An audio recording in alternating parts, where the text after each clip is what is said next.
আসসালামু আলাইকুম। বাংলাদেশ বেতার গোপালগঞ্জ। খবর পড়ছি শাম্মী নূপুর। সারা দেশের মতো গোপালগঞ্জেও ত্রয়োদশ জাতীয় সংসদ নির্বাচনে ৩টি আসনে সকাল ৭:৩০ থেকে ভোট গ্রহণ শুরু হয়েছে। ভোট চলবে বিকেল ৪:৩০ পর্যন্ত। গোপালগঞ্জ ১, ২ ও ৩ এই ৩টি আসনে মোট ৩৯৭টি কেন্দ্রে ভোট গ্রহণ অনুষ্ঠিত হচ্ছে। ৩টি আসন মিলিয়ে মোট ভোটার সংখ্যা ১০,৯২,৬১৮ জন। প্রতিটি কেন্দ্রে আনসার ভিডিপি সদস্যদের পাশাপাশি পুলিশ দায়িত্ব পালন করছে। জেলার ৩৮৫টি কেন্দ্রকে গুরুত্বপূর্ণ হিসেবে চিহ্নিত করে সেখানে বাড়তি নিরাপত্তা মোতায়েন করা হয়েছে। আইন শৃঙ্খলা রক্ষায় সেনাবাহিনী, র্যাব, পুলিশ ও বিজিবি সদস্যরা মাঠে রয়েছে। এছাড়া ২৩ জন নির্বাহী ম্যাজিস্ট্রেট সার্বক্ষণিকভাবে পরিস্থিতি পর্যবেক্ষণ করছেন। কড়া নিরাপত্তার মধ্য দিয়ে শান্তিপূর্ণ পরিবেশে ভোট গ্রহণ চলছে। এর আগে গতকাল ১০টা থেকে গোপালগঞ্জ সদর উপজেলা পরিষদের অডিটোরিয়াম থেকে প্রিজাইডিং ও সহকারী প্রিজাইডিং কর্মকর্তাদের কাছে ব্যালট, গণভোটের ব্যালট, অমোচনীয় কালিসহ নির্বাচনী সরঞ্জাম বুঝিয়ে দেয়া হয়। এদিকে নড়াইলে ত্রয়োদশ জাতীয় সংসদ নির্বাচন ও গণভোট ২০২৬ আজ সকাল ৭:৩০ থেকে শুরু হয়েছে। নড়াইল জেলার সংসদীয় আসন ১-এ মোট ৮ জন প্রার্থী প্রতিদ্বন্দ্বিতা করছেন। আসনটিতে ২,৯১,১৩৬ জন ভোটার, যার মধ্যে পুরুষ ভোটার ১,৪৫,৮৩৯ জন ও নারী ভোটার ১,৪৫,২৯৫ জন এবং তৃতীয় লিঙ্গের ভোটার ২ জন।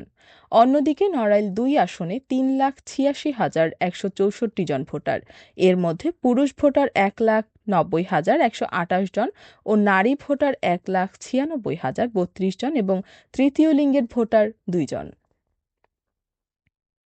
মাদারীপুর ১ শিবচর আসনে ত্রয়োদশ জাতীয় সংসদ নির্বাচনের আগে ভোট কেন্দ্রে নিরাপত্তা জোরদারের জন্য গ্র্যান্ড ব্রিফিং প্যারেড অনুষ্ঠিত হয়েছে। গতকাল সকাল ৯টায় শিবচরের হাতিরবাগান মাঠে এ প্যারেড অনুষ্ঠান আয়োজন করা হয়। প্যারেডে পুলিশ, সেনাবাহিনী, আনসার ও ভিডিপি সদস্য সহ বিভিন্ন আইন শৃঙ্খলা বাহিনীর সদস্যরা অংশ নেন। সুশৃঙ্খল সারিবদ্ধ উপস্থিতি ও কুচকাওয়াজের মাধ্যমে তারা তাদের প্রস্তুতি প্রদর্শন করেন। অনুষ্ঠানে ভোটকালীন দায়িত্ব বন্টন, ঝুঁকিপূর্ণ কেন্দ্র চিহ্নিতকরণ এবং নিরাপত্তা বলয় গঠন বিষয়ে ব্রিফিং দেওয়া হয়।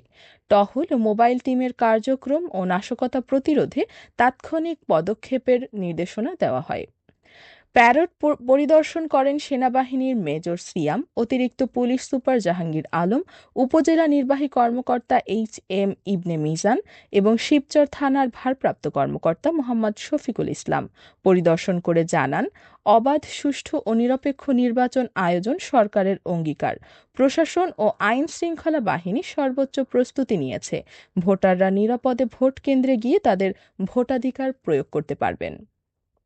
উপজেলা প্রশাসন নির্বাচনী আচরণবিধি কঠোরভাবে মানা নিশ্চিত করবে। গুরুত্বপূর্ণ স্থানে চেকপোস্ট বসানো ও গোয়েন্দা নজরদারি জোরদার করা হয়েছে।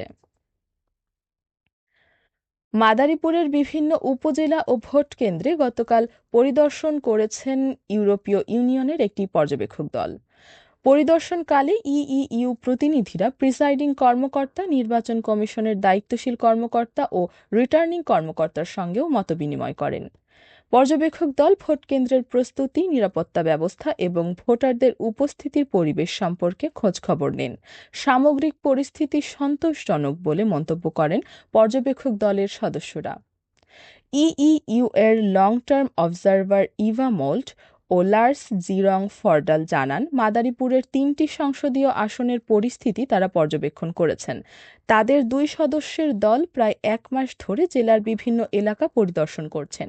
নির্বাচন শেষে আগামী ১৪ ফেব্রুয়ারি প্রাথমিক প্রতিবেদন এবং পরবর্তীতে ২ মাসের মধ্যে পূর্ণাঙ্গ প্রতিবেদন প্রকাশ করা হবে বলেও জানান। জেলা প্রশাসন জানায়, মাদারীপুরের ৩টি আসনে ২৫ জন প্রার্থী প্রতিদ্বন্দ্বিতা করছেন। জেলার মোট ভোটার ১১,৪৮,৩২৭ জন।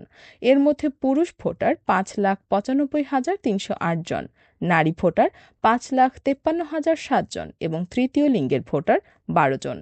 অবাধ ও সুষ্ঠু নির্বাচন নিশ্চিত করতে প্রায় ৬০০ সেনা সদস্য, ৬ প্লাটুন বিজিবি, অর্ধশত র্যাব সদস্য ও ২৪ জন নির্বাহী ম্যাজিস্ট্রেট মাঠে আছেন বলে জানিয়েছে সংশ্লিষ্ট কর্মকর্তাগণ। সবশেষে আবহাওয়া।